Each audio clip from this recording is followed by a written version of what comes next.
Hey, Rich. Hi, Myron. How are you? I'm doing good. How you been doing? I'm doing well, thank you. Thank you for taking the time to talk to me today. Glad to.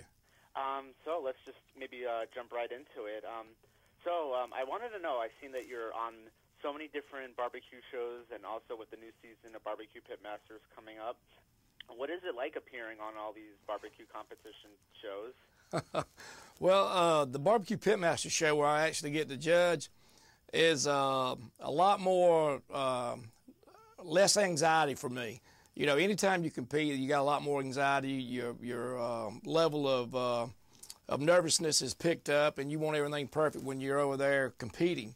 But the Pitmaster show is, you know, the judging part I really enjoy. I get to enjoy some great food. I get to see what other pitmasters have to show and showcase out there.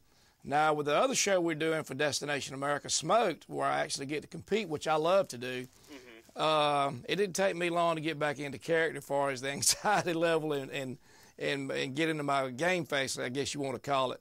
You know, a lot of times people will come up to me and they say, you know, you're not that mean guy that we saw in season 1 of Pitmasters. I said, well, let me tell you something. I said, there's a lot of difference in competing and judging. You know, judging, you know, I'm sitting back letting everybody else is bringing food to us. They're the ones under anxiety and sweating and worry. And Myron don't have to worry about anything when he's judging, just picking out the best.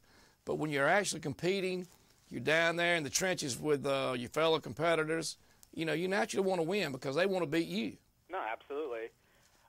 You know, talking about competition, how do you feel that your son is now becoming more involved in, you know, competitions? You know, he's doing his own barbecue team now.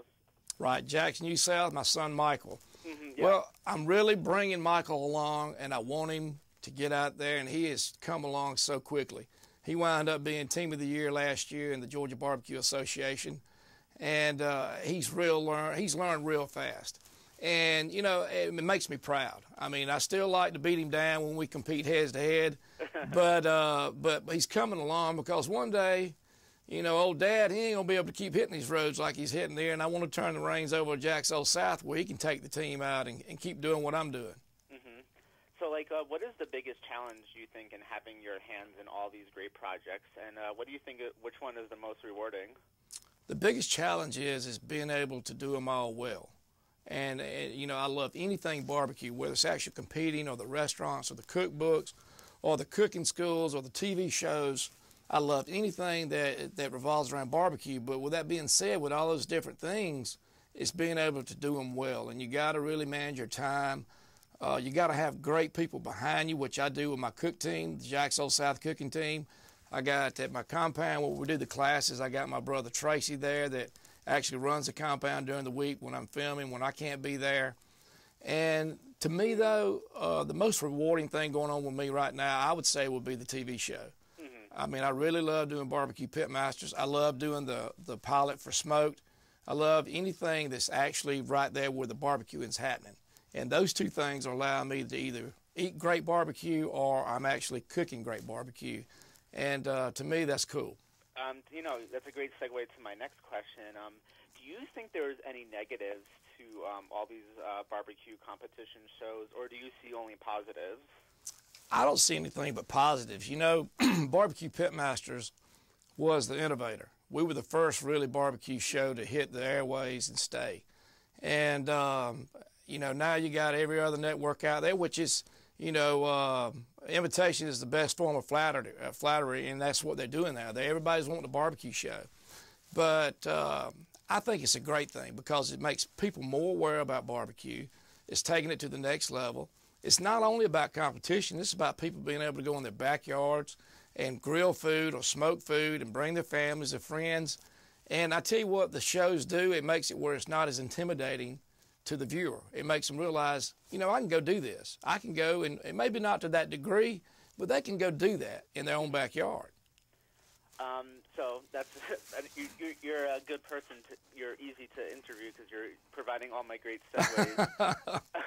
So I asked my fans on Facebook and Twitter to submit one question, and I picked this one out from Daniel, who lives in Bay City, Oregon. Okay. He wants to ask you, do you think injecting the meat helps to provide an even seasoning profile throughout the meat? Yes, I do. If you want to ask, I'm probably the king of injections. But with that being said, and when I come up with an injection for a meat, let's just talk about pork for a minute. Okay. You know, I got an extensive background in barbecue because my dad showed me and his dad showed him, and but I think about in terms of what traditionally goes along with that meat. And being from the South, the first thing that hits my mind about pork is vinegar. That's going to be one of the ingredients in my injection, but you know, right off the bat, because vinegar is something that really, in my flavor profile, really complements the meat. But also with the acid in it, it helps break down the fibers of the meat. It helps actually do a tenderization effect to it. The next flavor profile that I think about when I think of pork is apple juice. That's going to be another ingredient in my injection. The next ones are very simple. You're going to have a little bit of sugar, and of course, you're going to have some salt in that injection. Well, I like to have a little zip too. I like to have a little pop in my injection, like a pepper or something like that. But the thing about it is, when you do injections, everybody looks at their needle.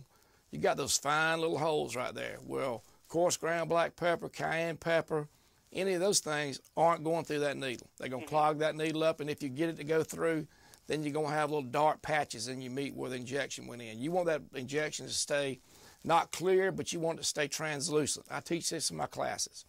What I found to go in there is a very thin Louisiana hot sauce to give it a little bite.